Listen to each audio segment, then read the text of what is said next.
Hello dear students, welcome to our today's video, and today we are going to solve question number 3 of question number 2 of exercise 3.4 of NCERT 10th. Okay, so the third question is the sum of the digit of a 2-digit number is 9, right? 2-digit number में से उन दोनों digit का सम जो है वो 9 है. Also 9 times this number is twice. 9 times this number is twice. ये इस कंडीशन को अपन बाद में लिखेंगे. Number obtained by the reversing the order of the digits means अगर मान लो आपका डिजिट है 27 तो इसको रिवर्स करने का मतलब है 72. That means you are changing the places of tens and the units, so you will get the reversing order, right? Find the number. Okay, now we are going to find out the numbers. Number है ना. तो पहली बात तो ये यहाँ पर clear करनी होगी कि अपने कोई नंबर जो है वो डिजिट में किस तरह से अपन एक्सप्रेस करते हैं. ठीक है, तो वो सीखते हैं. बिल्कुल इजी तरीके से आप लोग उसको सीखिएगा. देखो सुनो बात. For example we are going to write 27. 2 digit number की अपन बात कर रहे हैं. 3 डिजिट में हंड्रेड्स भी आ जाता है, फिर 4 डिजिट में थाउजेंड्स भी आ जाता है ना. पर वो कैसे होएगा वो देख लेते हैं. 27 को एक्सप्रेस करना है, मतलब इसको थोड़ा सा इस तरह से सम करके इस तरह से लिखना. तो 21 + 6 तो नहीं करूँगा है ना. इस 20 को मैं इस तरह से कर लेता हूँ 20 + 7. Is it correct? ओके, एक और नंबर ले लेते हैं अपन. 52 नंबर ले लिया. इसको अपन कैसे लिख सकते हैं? 50 + 2. Got it? ये भी समझ लिया, ये भी समझ लिया. यानी कि हम 1 to 9 के बीच में से नंबर इस तरह से लिख सकते हैं. अगर यहाँ 50 ही हो गया तो उसको 50 रहने दो, फिर कोई प्रॉब्लम नहीं है. फिर वहाँ पर प्लस करके 0 कर दीजिए, है ना. अभी यहाँ देखिए 20 + 7 27, 50 + 2 = 52. We can write. सो ये जो नंबर है पहला नंबर, ये देखना आप, ये जो है ये 2 डिजिट से मिलकर के बनता है. बात समझ रहे होंगे आप. ये जो 50 है ये भी 2 डिजिट नंबर है. तो ये जो 2 डिजिट नंबर है वो बना कैसे? मतलब ये 2 डिजिट तो अपने पास एक ही है 2. अब इस 2 वाले डिजिट को, वैसे 0 भी डिजिट है, 0 is also a digit, right, है ना. पर अभी देखो 20 को अपन एक्सप्रेस करेंगे 2 × 10 मीन्स अपना जो 2 है वो डिजिट है, 10 जो है वो अपन मल्टीप्लाई कर रहे हैं, मल्टीप्लायर है. अब यहाँ पर देखो +7 है. अब इस 7 को आप कैसे लिखोगे? 7 × 1, so that will be equal to 7. Value change नहीं होनी चाहिए, राइट. बीच में प्लस का साइन लगा रहे हैं. सो 7 × 1. सो this is the multiplier and we are multiplying with 1, so this is unit, right? Unit multiplier. And when we are multiplying with unit, then the number will be the number which is placed at the unit place, right? And the number which is placed at tens, the number will be tens number, right? place जो है वो उसका tense वाला रहेगा. वो समझते हैं. जैसे देखो 27 में 2 भी डिजिट है, 7 भी डिजिट है. 7 जो है वो यूनिट नंबर है और जो 2 है वो टेंस पर आ रहा है. ठीक है ना. इधर पीछे से चलेगा, है ना, आगे से नहीं चलते हैं, है ना. ऐसे इकाई दाई सैकड़ा हज़ार इस तरह से ऐसे नहीं चलना है, आपको पीछे से चलना होता है. ठीक है. So this is unit and this is tens. So this is unit. Why we are calling as unit? Because the 7 is multiplying here with 1 and 20, the remaining part 20 and 2, the digit 2 is multiplying by 10. So this is coming our tens portion and this is coming our units portion. So there are 2 numbers. One is 2 and the second one is 7. But 2 is coming at the position of tens and 7 is coming at the position of unit. So there are 2 number. First number को अगर आपके ये tense पर आ रहा है तो इसको आप x मान लें और सेकंड नंबर को आप y मान लें जो कि यूनिट पर आ रहा है.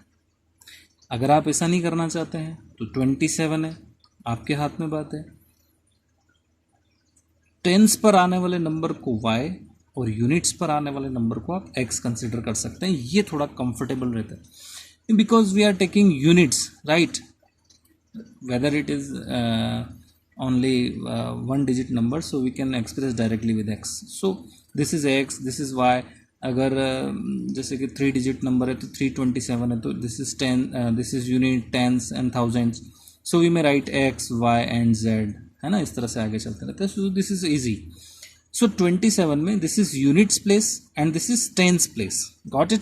सो now I think your concept is going to be clear, and we are taking the digit at unit place. Okay, so we are taking as x. If you have no any problem, कैसे हो सकती है जब मैं ही video बना रहा हूँ, है ना. ओके, लेट x कंसिडर कर लेता हूँ मैं. लेट x बी डिजिट, है ना. चलो, be the digit 8 unit place. 8 unit place. Got it. x जो है वो यूनिट पर आने वाला नंबर है. अब यहाँ से पता कर लेंगे अपन. x माने यहाँ पर आने वाला नंबर है ना, y माने यहाँ. ये यूनिट है, this is tens. Got it. So there are two digit number. This is, got it. So x and y we are taking. X is position of unit and y is position of tens. So x be the digit at the unit place, and similarly y be the digit. 8. बोलो जल्दी बोलो. Tens place. Good. Tens place. Okay. Of the number, है ना. इस तरह से लिख सकते हैं, no problem. For a number if you writing, no problem. Okay, then the value of number will be according to the x and y. Then the value of number, है ना. then the value of number is x and y के according लेना है. सो x जो है वो unit place पर आ रहा है, और यूनिट मतलब इसको आपको 1 से मल्टीप्लाई करना है, ठीक है. एंड जो टेंस के प्लेस पे आ रहा है उसको आपको 10 से मल्टीप्लाई करना है. So this is 10 and we have to multiply by it y. So the value will be x plus 10y. Got it. So this is your number, not a digit. This is 2 digit number. Okay, now we are moving further. अच्छा, when we will change the places, right, interchange the places, मतलब x की जगह y की जगह x रख दूँगा तो new number क्या हो जाएगा. when, एक बात बता रहा हूँ कि अगर अपन रिवर्स करते हैं ऑर्डर, तो रिवर्स करने पर क्या हो जाएगा, x की जगह y की जगह x आ जाएगा, ठीक है. तो एक स्टेटमेंट यहाँ पर अपन बना रहे हैं. व्हेन वी, है ना, we are reversing the number. When we reverse the digit, when we reverse the digit,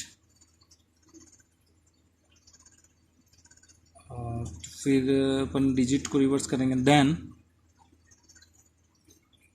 new number will be, got it. जब अपन रिवर्स करते हैं, डिजिट्स को रिवर्स करेंगे, है ना, digits, then the new number will be, new number क्या हो जाएंगे, 10x प्लस वाई. चलो कोई बात नहीं, 10x प्लस वाई हो जाएगा. और you can write it, actually x को y की जगह, y को x की जगह y प्लस 10x, है ना, कोई दिक्कत नहीं. 10x प्लस वाई लिखें, y प्लस 10x लिखें, एक ही बात है. According to this you may write this, right. Okay, so y plus 10x will be our new number. Okay, according to the condition, according to the given condition, according to the condition I'm writing here, condition. According to condition, so first condition is sum of two digit numbers, both the digits, the sum of both of the digits is 9, means x and y. मतलब समझो यहाँ पर कि sir आपने यहाँ पर 10 से multiply नहीं किया, अरे ऐसा कुछ नहीं है. x is a digit, right, and y is another digit. So 7 plus 2 means, यहाँ पर ये मीनिंग है, ठीक है. So x plus y is equal to what? 9. This is our equation number 1. Got it? And the second condition is, second condition क्या है? Also 9 times this number, ये जो नंबर है आपके पास ये वाला 9 times इसका the twice the number obtained reversing, जब रिवर्स कर लो इसके twice के नंबर के इक्वल है, ठीक है. सो अब बात सुनो, ये number 9 times means 9 into x plus 10y is equal to twice of the new number y plus 10x. जब अपन रिवर्स कर दें तब उसका ट्वाइस जो पुराना नंबर है उसके 9 टाइम्स के इक्वल है, ठीक है. So this is our second equation, right. अब इसको क्या करेंगे, इसको सॉल्व करेंगे और क्या करेंगे, क्या कर सकते हैं अपन. तो 9x plus 9 into 10, this is 90y, 2 into y, this is 2y, 2 into 10, this is 20 into x. Got it? Okay, then take 9x in right hand side and 2y in left hand side. So this is implies that 20x minus इधर जाएंगे तो कितना बचेगा, 11x. 11x is equals to 80 है ना, 90 minus 2 88y. So this is implies that x is equal to 8y and hence x minus 8y is equals to 0. This is our equation number 2 from equation 1 and 2.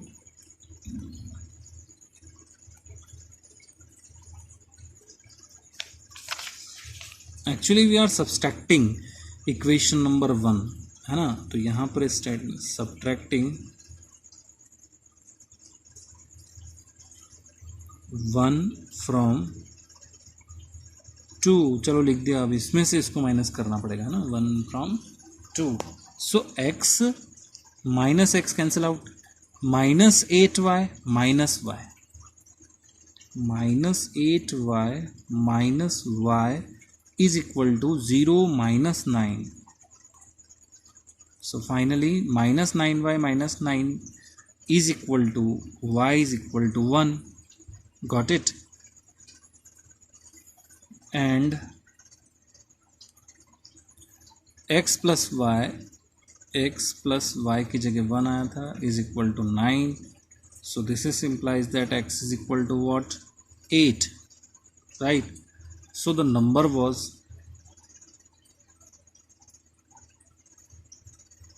जो starting में number था, number was, ये जो है y जो है वो आपका कहाँ आया है, y आपका पहले कहाँ, number was, you writing number was means this is, है ना. तो ये जो नंबर है ये आपका y जो है वो 1 है, मीन्स 10 प्लस x की जगह क्या है 8 है, तो नंबर वॉज 10, y की जगह 1 है, तो 10 प्लस x क्या है आपका 8 है, so that will be equal to 18. So number was 18. Got it? I'm sure we need to find out only the number. Got it? New number find out करने के लिए नहीं बोल रहा है वो.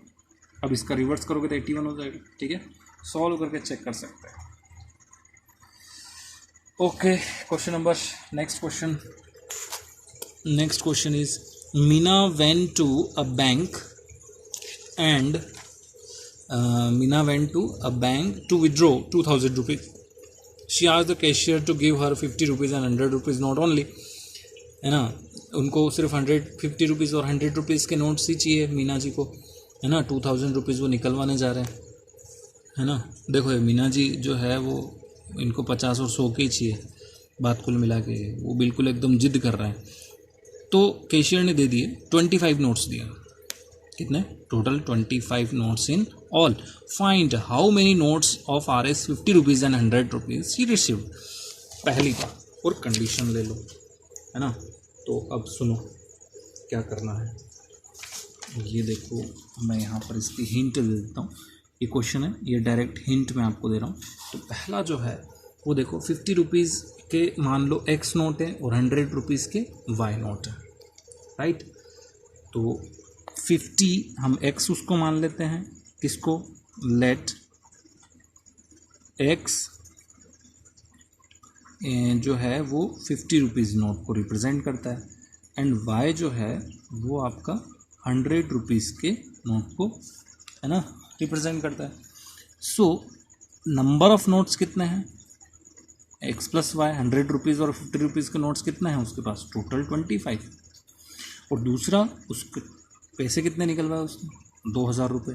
तो अब अपने को पता नहीं कि ये X यानी कि 50 रुपीज़ के नोट्स कितने हैं, है ना।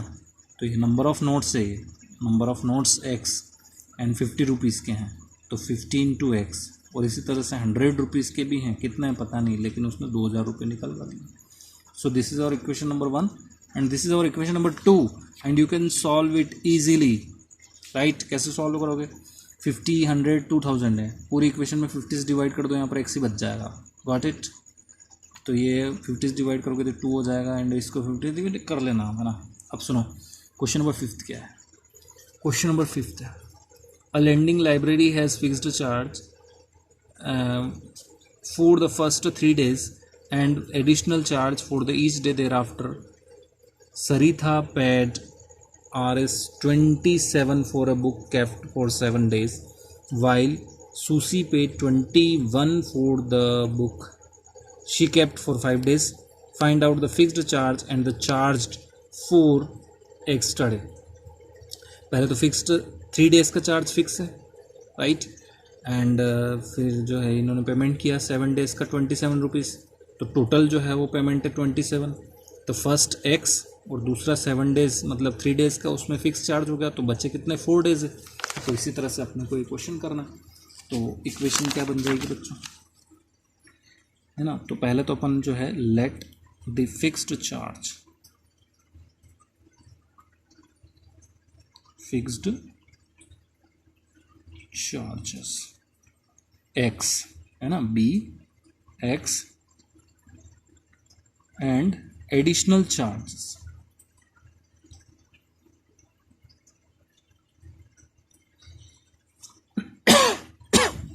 Additional charges B Y, got it, okay. So according to the condition,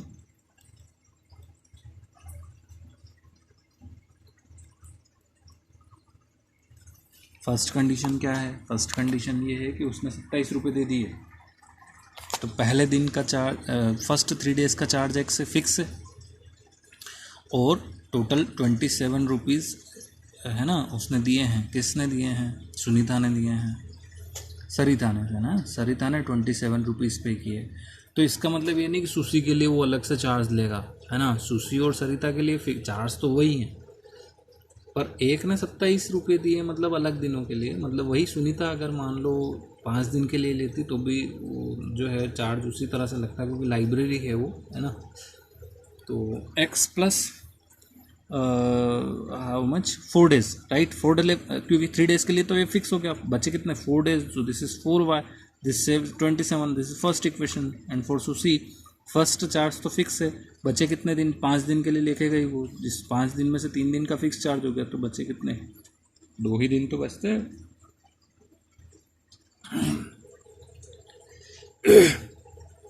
she gave 21 rupees, 21, this is our second equation. क्या करना है, फर्स्ट माइनस सेकंड कर दें, फर्स्ट माइनस सेकंड कर दें, एलिमिनेशन मेथड से first minus second, 4y minus, देखो x x cancel, 4y minus 2y is equal to what, 2y is equal to what, 27 minus 21 is equal to 6, then it is implies that y is equal to what, 3 ray 3, y is equal to what, 3, and I'm writing directly in from the second equation, y is equal to x plus 2 into y, it is 3 is equal to 21, and it is implies that 2 into 3 6 इधर जाएंगे तो ये 21 minus 6 हो जाएगा. Finally x is equal to what, 21 minus 6 is equal to what, 15 बचेगा. तो ये x आपका 15